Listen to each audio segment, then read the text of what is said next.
vem a água esse ano. Mas chega a subir até mais ainda.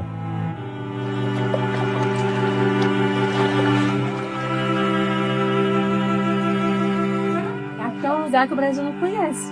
Nem eu, que sou da região norte, eu não conhecia uma realidade.